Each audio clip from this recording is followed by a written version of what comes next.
मैं आपको एक वीडियो दिखाना चाहूंगा, आप ये देखें वीडियो, देखें। अब उनका क्या होगा?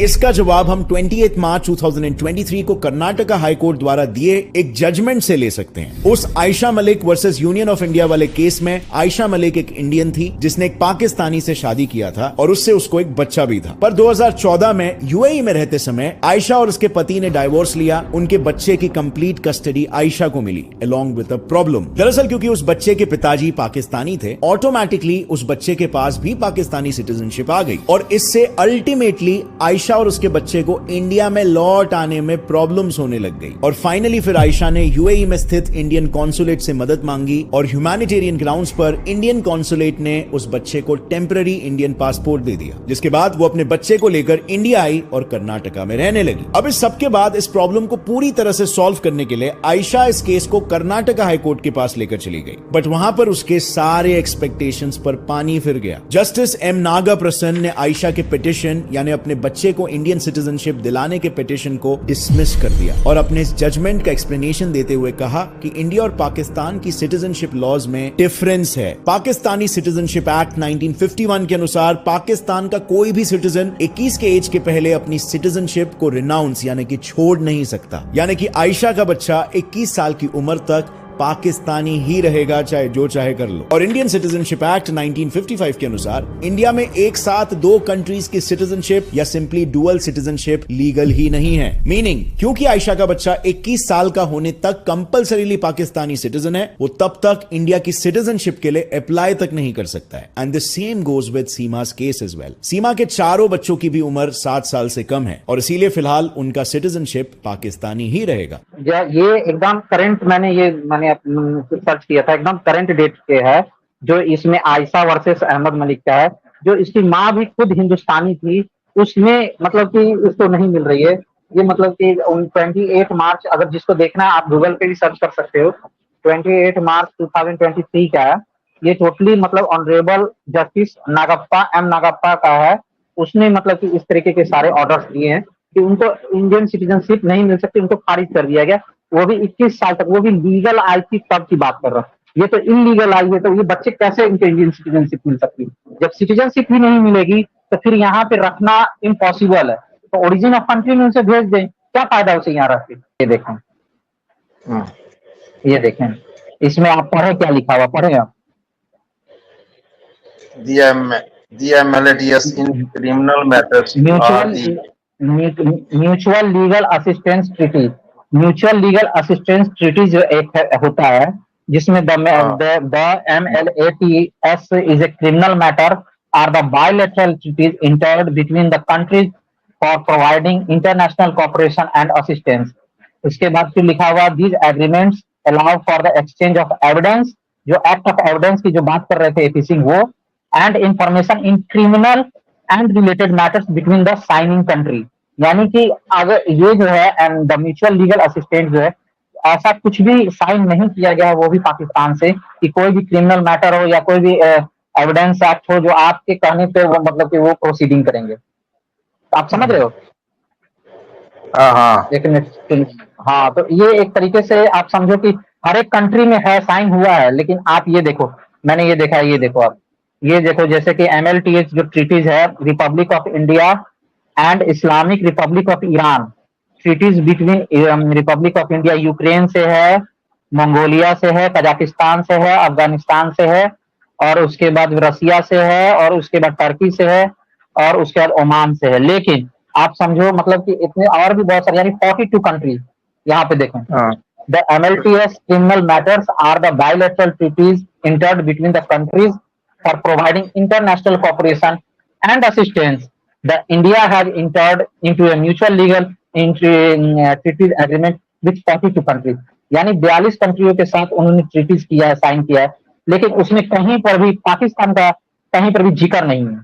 जहां तक मैंने देखा कि वहां पे कहीं पर भी पाकिस्तान का तो कहीं साइन हुआ ही नहीं है। तो फिर वो किस तरीके से वो बातें कह रहे हैं कि उसके साथ ये हुआ, मतलब मैंने प्रोसीडिंग कर दी और हमारी गवर्नमेंट बात मानेगी, ये करेगी, वो करेगी। आप समझ रहे हो क्या मैं बोल रहा हूँ? हाँ, समझ रहा हूँ। हाँ, तो ऐसा कोई साइन तो है नहीं, ऐसा कोई साइन तो है नहीं कि उस बेसिस पे गुलाम हैदर पे वो कोई एक्शन लेंगे। गुलाम हाजी की अरे जो बात कर रहे हैं, गुलाम हाजी पे totally fake fake conversation include by the AP Singh, ठीक है। ये दबाना चाहता है जो हम लोग जो जितने भी यूट्यूब चैनल है ना, बातें करते हैं उसको यूट्यूब में उसकी सपोर्ट करते हैं, उसको दबाना चाहता है और कुछ नहीं है यार। क्या कर सकता है? कुछ नहीं कर सकता है। क्या कर सकता है? वही तो, ये जो है यहाँ पे जो बातें हो रही है कि म्यूचुअल लीगल असिस्टेंट ट्रीटीज के, अगर पाकिस्तान से अगर ऐसा कुछ रहता तो सबसे पहले तो पता चलता ना लोगों को कि क्या है क्या नहीं, बेनिफिट्स क्या हो हाँ सकते हैं। जैसे इन्वेस्टिगेशन, आपने जैसे यहाँ पे क्लियरली मैं लिख दिखा देता हूँ, the MLATs is a criminal matters at bilateral interest, ये तो है ही। उसके बाद फिर the allow for the exchange of evidence and एक information criminal and related matter between the signing countries, benefits क्या investigation and prosecution of crime. It will enhance the effectiveness of both the countries in investigation and prosecution of crime. आप समझ रहे हो, ये मतलब कि वहां पे ऐसा कोई साइन ही नहीं है इस चीज के बारे में, फिर भी वो इस तरीके की बातें करते हैं।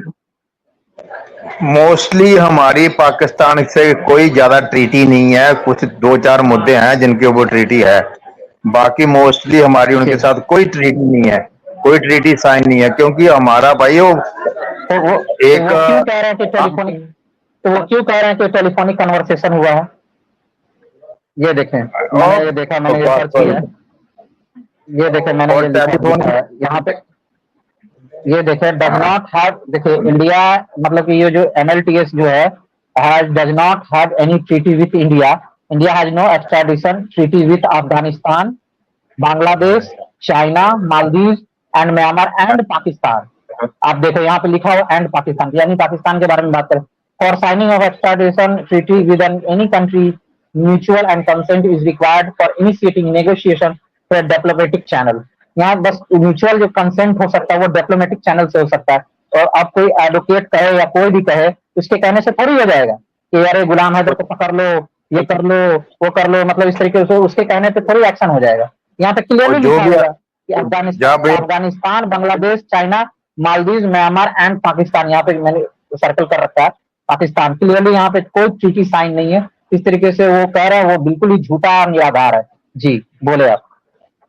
और जब ये फ्री होता है ना, कोई काम नहीं होता इसको, जब कोई काम नहीं होता तो फिर देखता है, फिर इसकी थॉट्स होती है भाई मैं क्या करूं यार, अभी मैं ये वाली ट्रिक खेलता हूं, है ना, दुनिया को डराने की कोशिश करता हूं, क्योंकि बीच में लोग डर भी जाते हैं ना इससे जैसे चाचा जी हमारे कहीं इधर भागते हैं, कभी बंदर शॉप, कभी उधर चलते हैं, कभी उधर चलते हैं, कभी उस पेड़ में कूदते हैं, कभी इस पेड़ में कूदते हैं। ये डराने की कोशिश है, कुछ नहीं है। पाकिस्तान के साथ हमारे संबंध अच्छे नहीं है। पहले तो ये पाकिस्तान के अगेंस्ट बोलता है, हमारा एनिमी कंट्री है, हमारा मिलिटेंट देश है, वो हमारे साथ, उसके साथ ऐसे संबंध नहीं है। इतनी तेरे साथ बात कौन करेगा फिर उधर से। अभी क्या न्यूज है, अभी और क्या न्यूज है? न्यूज बस यही था कि गुमराह कर रहे हैं लोगों को, गुमराह किया जा रहा है लोगों को। मुझे तो यही नहीं समझ में आ रहा कि वो इस तरीके से क्यों करना चाह रहे हैं। कुछ नहीं, गुमराह वाली बात है, बस लोगों को गुमराह करना, थोड़ा सा मतलब कि अरे झूठ बोलना इनकी फितरत में है, इनकी फितरत में है। और जैसे मैं अभी बताऊं, मैं इधर टॉपिक छेड़ना नहीं चाहता था, लेकिन एक फिर से आपको बता देता हूं। एक गोदी मीडिया होता है ना, गोदी मीडिया, वो पता नहीं सुबह से चलाना शुरू कर दिया उन्होंने टीवी के अंदर, बोला 410 सीट आ रही है उनकी, 810 सीट आ रही है। अरे बहन, तुम लोगों ने पहले कैसे डिक्लेयर कर दिया यार। तो ये उन्हीं की कैटेगरी का है, उन्हीं की कैटेगरी का है। बिल्कुल आप सही बोल रहे हैं। अरे भाई औरत ने हद कर दी यार, बहुत ड्रामेबाज औरत है यार। मैं बोलता हूँ जो बच्चे दिखते नहीं है, अभी काफी दिनों से मेरे को तो बच्चे दिखते नहीं है, 3-4 वो है मस्टंडी। बच्चे तो कल या ब्लॉग डाला था उसने, तो वो बच्चे तो गए थे, वो रेस्टोरेंट गए थे, वहां पे खाना खाया, पिज्जा खाया, उसके बाद उसको खिलाने के लिए स्पोर्ट्स के लिए भी ले गए थे, तो वहां पे ले गए थे। लेकिन अब वैसे थोड़ी है, लेकिन जैसे उनकी स्टडी की बात है तो मतलब कि ऐसा लग रहा है कि 1-2 क्लास के बच्चे भी जैसे कि उनकी एज है, उस एज के हाँ अकॉर्डिंग जैसे ए फॉर एप्पल और बी फॉर बॉल और सी फॉर कैट पढ़ाया जा रहा था, बताओ आप। अभी मतलब हाँ। स्टार्टिंग जो है वो वही अभी बच्चे सीख रहे हैं, ए फॉर एप्पल और बी फॉर बॉल। अरे आप मेरे समझ रहे हो? मेरी मेरी 2 साल की पोती है ना, ए हम्म। ए फॉर एप्पल वो पढ़ती है, और सब कुछ बोलती है। 2 साल की पोती है मेरी। है, हम्म। वो बोलती है A for apple, B for ball, C for cat, सब बोलती है वो। तो वो मैं 10 साल का तो राज हो गया। तो उसे ए फॉर एप्पल दस और बी साल फॉर का बॉल सिखाया जा रहा है। 10 साल का बच्चा तो कम से कम 5th क्लास में, नहीं तो 4th क्लास में होना चाहिए था। ये इस तरीके का स्टेटमेंट कि मतलब कि पाकिस्तान से मेरे अच्छे संबंध है, इतने दिनों से तो बहुत ज्यादा मतलब दुश्मन देश है हमारा, ये है मतलब कि बहुत आतंकवादी देश है। और ये मतलब कि ऐसे दोगली बातें क्यों करते हैं कि कभी मतलब कि दुश्मन देश बताते हैं, कभी अरे आतंकवादी छोड़ो देश इसकी, बताते हैं। ये बिल्कुल झूठ बोल रहे हैं जी। यार, कुछ नहीं ये इंटीमेशन बस दिया उनको। बस ये बस हवाबाजी है एक तरीके से, केस को भटकाने के लिए। और जो भी अपना ओपिनियन रखता है वो अपना ओपिनियन ना रख सके, इस तरीके से वो डराने की कोशिश कर रहे हैं। अब कह रहे थे कि गुलाम हैदर इंडिया आएगा तो उसे ऐसे कर देंगे, फिर उसके बाद फिर बोल रहे हैं कि अब गुलाम हैदर को पाकिस्तानी गवर्नमेंट ही अगर उसके खिलाफ अगेंस्ट एक्शन लेगी। तो आप सोचो क्या? इतने सारे लोग जो आवाज उठा रहे थे, इसका फायदा क्या हुआ? आप बताएं, अरे इस तरीके की बातें, वो भी टेलीफोनिक कन्वर्सेशन, आप समझ रहे हो कितनी बड़ी बात बोल रहे हैं। हमारी बात हुई है, पाकिस्तानी टेलीफोनिक कन्वर्सेशन हुई है, और उन्होंने ये हाँ, आश्वासन दिया है कि हम गुलाम हैदर के खिलाफ सख्त से सख्त ये करेंगे, क्या कहते हैं मतलब कार्रवाई करेंगे। आप बताओ।